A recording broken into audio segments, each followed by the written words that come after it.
Hi guys, this is Antika, your legal faculty here at Catapult, and in today's video, let's answer some most frequently asked questions by aspirants. So the first question is, who can apply for CLAT? So any student who has passed 12th or is appearing class 12th and has a marks of 45%, all of them can appear for CLAT. For SCs and STs, it is 40%. The next question is there any age limit for CLAT? So no, there is no upper age limit for CLAT. Anyone who meets the qualification is eligible for appearing for CLAT. Next would be, when will CLAT 2026 be held? So CLAT 2026 will be held on December 7th of this year, 2025. And every year CLAT is held in December. It is only held once a year. Next would be, how do I apply for CLAT? So you have to apply online through the website of Consortium of NLUs.ac.in. You have to fill the form, give all the details, pay the fee, and then appear for the exam. Does CLAT have negative marking? So yes, CLAT does have negative marking of 0.25 for every wrong answers. Your next question is, how many NLUs accept CLAT scores?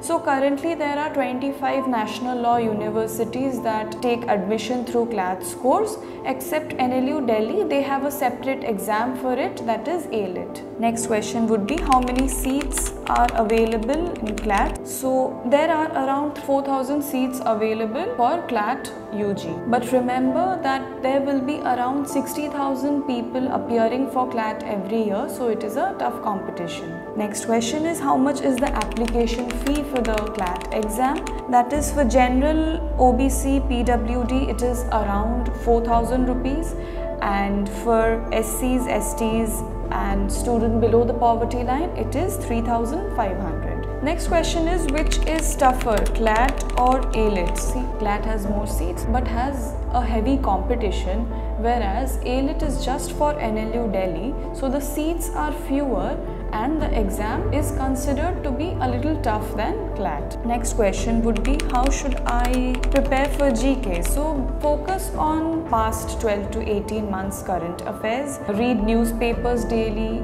editorials, blogs, and revise monthly compilations of current affairs. Next question would be, how important are mock tests? So mock tests are the backbone of CLAT prep. Start with one mock weekly and then gradually increase it to 3 to 4 when the exams come near. Next question would be, can I crack CLAT without coaching? Absolutely yes, you can crack CLAT without coaching. Many toppers do that.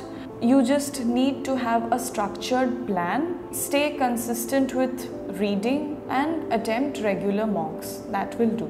Next question would be, what's the safe score for a top 5 NLU? So going by previous year, you need to have 95 plus marks out of 120 to be in the top 5 NLUs like NLS, NALSAR, NUJS. But also remember that cutoffs fluctuate every year, so focus on ranks more than the marks. Next question would be, how much difference does negative marking make? My answer will be a lot. Every 3 to 4 wrong guesses can push your score down by 100 rank. So my advice to you would be, attempt smartly. Accuracy is more important than attempting all the questions. Next question would be, do board exam marks matter for CLAT admission? Not really, it doesn't matter. You just need to pass class 12 with the minimum marks, that is 45%, and you will be eligible for CLAT. Next question would be, should I prepare separately for CLAT and ALIT? So yes, while the subjects overlap, ALIT has 150 questions which you have to attempt in 120 minutes, whereas CLAT is 120 questions in 120 minutes. ALIT gives more focus on English and logical reasoning, so if you are targeting NLU Delhi, you'll need extra practice for that. So preparing separately for both the exams is advisable. Next question is quantitative technique really important with just 10 to 14 questions? Yes, it is very important because those 10 marks can actually shift your rank from a 85 to a 95. Many toppers say that scoring 8 to 10 in quantitative technique section has increased their ranks by a lot. Next question would be, do NLUs have state or domicile reservation? Yes, several NLU like NUJS has a 30% domicile reservation. NLU Odisha has a 25% domicile reservation. So these institutes reserve seats for the state students. So this can make your cutoffs lower if you qualify under the domicile. Next question would be, can a dropper have an advantage over 12th students? Yes, of course, a dropper can have advantage over the 12 students, as because you have more time to study, more time to attempt mocks. But a class 12 student can also balance their schoolwork and CLAT by maintaining a proper schedule and staying consistent. Next question would be, how should I analyze a mock test properly? So spend twice the time on analyzing the mock test. Review every wrong answer, understand why you went wrong and where you went wrong, mark your weaker sections and topics, improve yourself and sit for the next mock. Without analysis, mock are just like a normal paper. Next question would be, what's the role of reading speed in CLAT? My answer will be massive. Since CLAT is a passage-based exam, there will be around 30 to 35 long passages which you have to read and attempt in those 120 minutes. So the faster and more accurately you read the passage, that will help you complete the paper on time. So practice using newspapers, editorials and previous year papers. Next question would be, are coaching materials enough or should I use extra books? So do not drown yourself in books. Stick to one reliable source for books and mocks. The key is revision and application. It is not about hoarding materials. Next question would be, how many mocks should I attempt before the exam?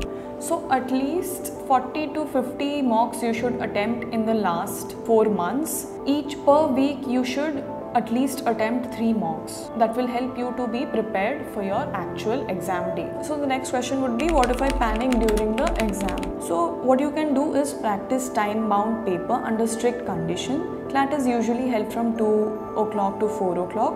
You can sit at that time and appear for a mock paper so that you have the mentality to appear for the final exam. If you panic during the exam, take a deep breath, move to the next passage and come back to the passage which panicked you in the first place later on. I hope this helps you clear your doubts. If you have any more doubts or questions, please drop them in the comments and I'll answer them in the next FAQ. Thank you and see you in the next video.